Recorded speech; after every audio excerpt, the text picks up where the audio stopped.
My name is Diaz, and I'm getting a doctorate in curriculum. I'm teaching physical education. I was born and raised in Puerto Rico. I moved here about 12 years ago, and I became a physical education teacher. Then the New York City Department of Education requires you to have a master's. So I joined Teachers College, and I completed a master in exercise physiology, and then I pursued my doctorate in curriculum and teaching. My oldest sister suffered from a genetical condition called osteogenesis imperfecta. Her elementary school days were only homeschool. She never took part of physical education.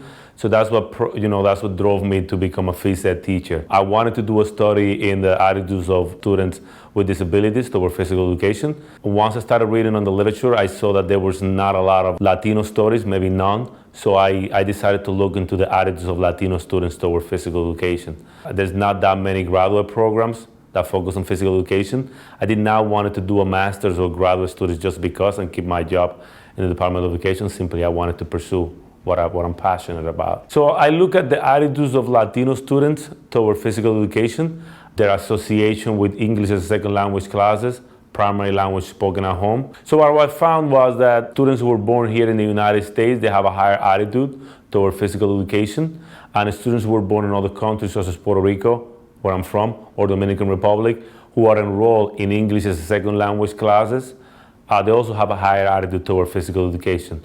So in other words, the language does play a major factor in the students' attitudes toward physical education. When you look at what a regular class of maybe science or math, they will have a language help. Latino students, ESL students, they will have a language help. We don't have that in physical education.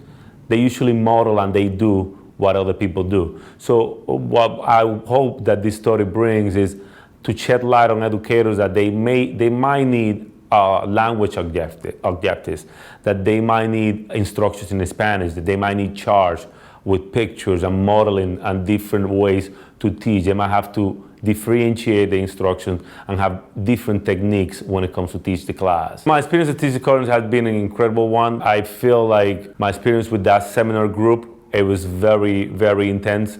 It's a group that you have to present twice a semester you work, and they really critic your work, and they just makes you better research, it makes you better. In the first week of July, I'm going to present my study in Madrid in an international association for physical education. My study focuses on Latinos. I would like to do some comparison with African Americans, with Caucasians, and other cultures. I would like to look a little bit more into the motivation of a Latino student, and I would like to look into students with disabilities and their attitudes in physical education. I would like to look for a job in higher education, and then just proceed continue my research. I was able to have some part of my family here, not my immediate family from Puerto Rico, but my wife and my wife's family, who was always giving me support. They're going to be there. And when I spoke to my sister about this, her response was like, right now, if I could tell you I can't come, but I need to make an effort to be there, because it's such a big accomplishment and you need your family there.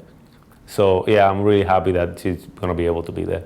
It's been a joy. It's been a roller coaster to be part of Teachers College. I've been here since my master's all the way now. It's close to 10 years. I took a break in between the master's and the doctorate. A few weeks ago, I didn't know if I was going to be able to complete because of the deadlines that we have to meet. And I was able to do it. I didn't do it alone.